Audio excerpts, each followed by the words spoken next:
രണ്ടാം പിണറായി സർക്കാരിന്റെ പ്രോഗ്രസ് റിപ്പോർട്ടിൽ പ്രതിപാദിക്കുന്ന 900 വാഗ്ദാനങ്ങളുടെ നിർവഹണ പുരോഗതിയിൽ ചേർത്തിരിക്കുന്ന നവകേരള യാത്രയുടെ തുടക്കം മുതൽ ഒടുക്കം വരെ ജനങ്ങളുടെ ഇടയിൽ വൻ സ്വീകാര്യത ലഭിച്ചുവെന്നാണ് വിവരശേഖരണം.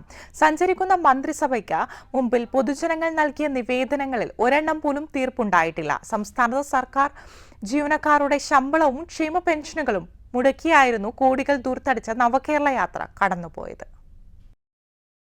സംസ്ഥാനത്തെ 140 നിയോജക മണ്ഡലങ്ങളിൽ നടത്തിയ നവകേരള യാത്ര ജനങ്ങളുമായി സംവദിച്ചുവെന്നാണ് പ്രോഗ്രസ് റിപ്പോർട്ടിലുള്ളത്.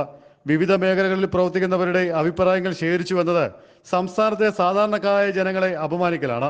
നിത്യോപയോഗ സാധനങ്ങളുടെ അമിതമായ വിലക്കയറ്റത്തിൽ പൊതുജനം നട്ടം തിരിയുമ്പോഴാണ് നവകേരള യാത്ര കോടികൾ ദൂർത്തടിച്ച് കടന്നുപോയത്. മുഖ്യമന്ത്രി പിണറായി വിജയൻ പൗരപ്രമുഖരുമായി നടത്തിയ 140 നിയോജക മണ്ഡലങ്ങളിലെ കൂടിക്കാഴ്ചയിൽ സാധാരണക്കാർ പ്രവേശിച്ചാൽ കൂട്ടത്തലായിരുന്നു മറുപടി.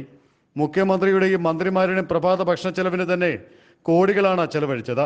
സാധാരണക്കാരന്റെ ആശ്രയമായ സപ്ലൈകോയിലും മാവേലി സ്റ്റോറുകളുടെ വിലക്കയറ്റവും അവശ്യ വസ്തുക്കൾ ഇല്ലാതായതും ജനത്തെ ബുദ്ധിമുട്ടിച്ചതും കേരളം മറന്നിട്ടില്ല.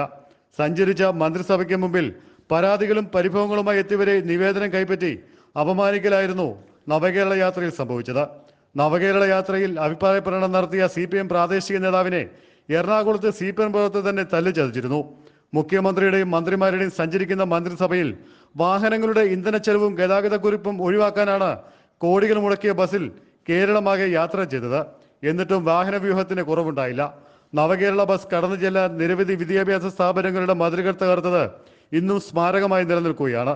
ഇതിനെതിരെ പ്രതിഷേധം നടത്തിയ യുവജന സംഘടനാ നേതാക്കളെ ചല്ലിച്ചതച്ച മുഖ്യമന്ത്രിയുടെ ജീവരക്ഷാ പ്രവർത്തനങ്ങൾ ഞെട്ടലോടെയാണ് കേരളം കണ്ടത്.